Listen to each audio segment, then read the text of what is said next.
4장. 대만 사람 엘리바스가 대답하였다. 누가 내게 말을 걸면 너는 짜증스럽겠지. 말을 하지 않으려고 했지만 참을 수가 없다. 생각해 보아라. 너도 전에 많은 사람을 가르치기도 하고 힘없는 자들의 두 팔을 굳세게 붙들어 주기도 했으며 쓰러지는 이들을 격려하여 일어나게도 하고 힘이 빠진 이들의 무릎을 굳게 붙들어 주기도 했다. 이제 이 일을 정작 내가 당하니까 너는 짜증스러워하고 이 일이 정작 내게 닥치니까 낙담하는구나. 하나님을 경외하는 것이 내 믿음이고 온전한 길을 걷는 것이 내 희망이 아니냐. 잘 생각해 보아라. 죄 없는 사람이 망한 일이 있더냐. 정직한 사람이 멸망한 일이 있더냐. 내가 본 대로는 악을 갈아 재난을 뿌리는 자는 그대로 거두더라. 모두 하나님의 입김에 쓸려가고 그의 콧김에 날려갈 것들이다. 사자의 울부짖음도 잠잠해지고 사나운 사자의 울부짖음도 그치는 날이 있다. 힘센 사자도 이빨이 부러진다. 사자도 늙어서 먹이를 잡지 못하면 어미를 따르던 새끼 사자들이 뿔뿔이 흩어진다. 한 번은 조용한 가운데 어떤 소리가 들려오는데 너무도 조용하여 겨우 알아들었다. 그 소리가 악몽처럼 나를 괴롭혔다.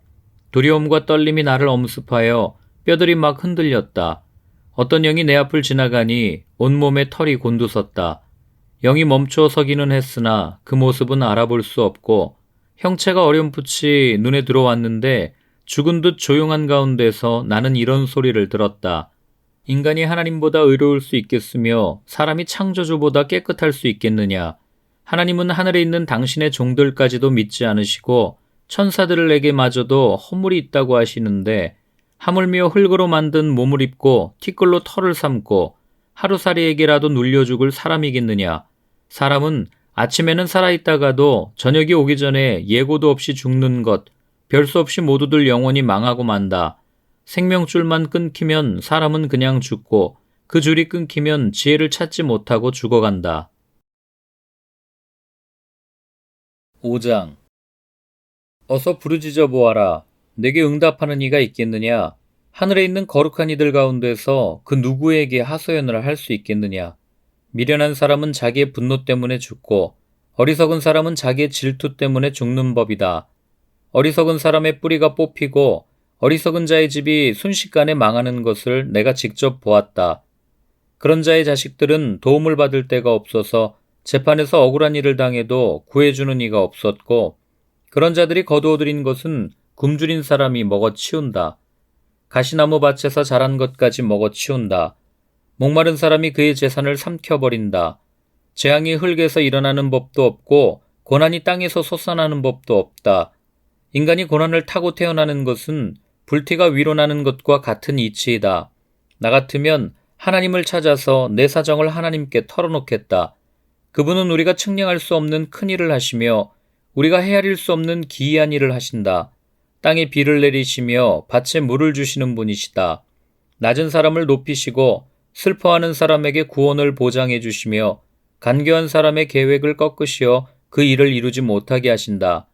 지혜롭다고 하는 자들을 제 꾀에 속게 하시고 교활한 자들의 꾀를 금방 실패로 돌아가게 하시니 대낮에도 어둠을 만날 것이고 한낮에도 밤중처럼 더듬을 것이다. 그러나 하나님은 가난한 사람들을 그들의 칼날 같은 입과 억센 소나기로부터 구출하신다. 그러니까 비천한 사람은 희망을 가지지만 불의한 사람은 스스로 입을 다물 수밖에 없다. 하나님께 징계를 받는 사람은 그래도 복된 사람이다. 그러니 전능하신 분의 훈계를 거절하지 말아라. 하나님은 찌르기도 하시지만 싸매어 주기도 하시며 상하게도 하시지만 손수 낮게도 해주신다. 그는 6가지 환난에서도 너를 구원하여 주시며 7가지 환난에서도 재앙이 내게 미치지 않게 해주시며 기근 가운데서도 너를 굶어 죽지 않게 하시며 전쟁이 벌어져도 너를 칼에서 구해 주실 것이다. 너는 혀의 저주를 피할 수 있어 파멸이 다가와도 두려워하지 않을 것이다. 약탈과 굶주림쯤은 비웃어 넘길 수 있고 들짐승을 두려워하지도 않을 것이다. 너는 들에 흩어진 돌과도 계약을 맺으며 들짐승과도 평화롭게 지내게 될 것이다. 그래서 너는 집안이 두루 평안한 것을 볼 것이며 가축우리를 두루 살필 때마다 잃은 것이 없는 것을 볼 것이다. 또 자손도 많이 늘어나서 땅에 풀같이 많아지는 것을 보게 될 것이다.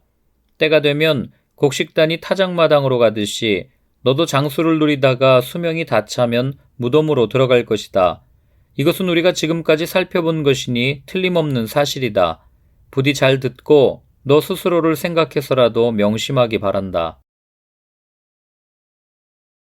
6장. 욥이 대답하였다. 아, 내가 겪은 고난을 모두 저울에 달아볼 수 있고 내가 당하는 고통을 모두 저울에 올릴 수 있다면 틀림없이 바다의 모래보다 더 무거울 것이니 내 말이 거칠었던 것은 이 때문이다. 전능하신 분께서 나를 관역으로 삼고 화살을 쏘시니 내 영혼이 그 독을 빤다. 하나님이 나를 몰아치셔서 나를 두렵게 하신다. 풀이 있는데 나귀가 울겠느냐? 꼴이 있는데 소가 울겠느냐? 싱거운 음식을 양념도 치지 않고 먹을 수 있겠느냐? 달걀 흰자위를 무슨 맛으로 먹겠느냐? 그런 것들은 생각만 해도 구역질이 난다. 냄새조차도 맡기가 싫다. 누가 내 소망을 이루어 줄까? 하나님이 내 소원을 이루어 주신다면, 하나님이 나를 부수시고 손을 들어 나를 깨뜨려 주시면 그것이 오히려 내게 위로가 되고, 이렇게 무자비한 고통 속에서도 그것이 오히려 내게 기쁨이 될 것이다. 나는 거룩하신 분의 말씀을 거역하지 않았다. 그러나 내게 무슨 기력이 있어서 더 견뎌내겠으며 얼마나 더 살겠다고 더 버텨내겠는가. 내 기력이 돌의 기력이라도 되느냐? 내 몸이 노쇠라도 되느냐? 나를 도와주리도 없지 않느냐? 도움을 구하러 갈 곳도 없지 않느냐? 내가 전능하신 분을 경외하든 말든 내가 이러한 절망 속에서 허덕일 때야말로 친구가 필요한데, 친구라는 것들은 물이 흐르다가도 마르고 말랐다가도 흐르는 개울처럼 미덥지 못하고 배신감만 느끼게 하는구나.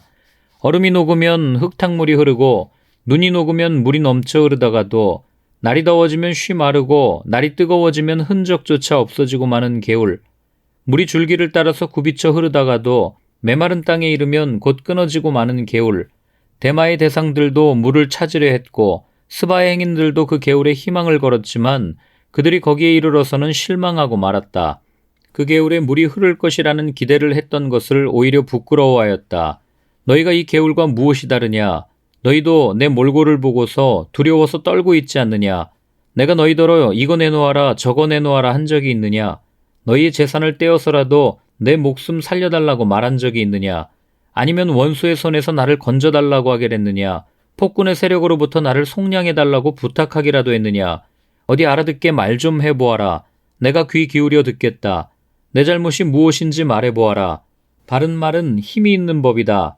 그런데 너희는 정말 무엇을 책망하는 것이냐? 너희는 남의 말 꼬투리나 잡으려는 것이 아니냐? 절망에 빠진 사람의 말이란 바람과 같을 뿐이 아니냐? 너희는 고아라도 제비를 뽑아 노예로 넘기고 이익을 챙길 일이라면 친구라도 서슴지 않고 팔아넘길 자들이다. 내 얼굴 좀 보아라. 내가 얼굴을 맞대고 거짓말이야 하겠느냐? 너희는 잘 생각해 보아라. 내가 억울한 일을 당하지 않게 해야 한다. 다시 한 번 더 돌이켜라. 내 정직이 의심받지 않게 해야 한다. 내가 혀를 놀려서 옳지 않은 말을 한 일이라도 있느냐? 내가 입을 벌려서 분별 없이 떠든 일이라도 있느냐?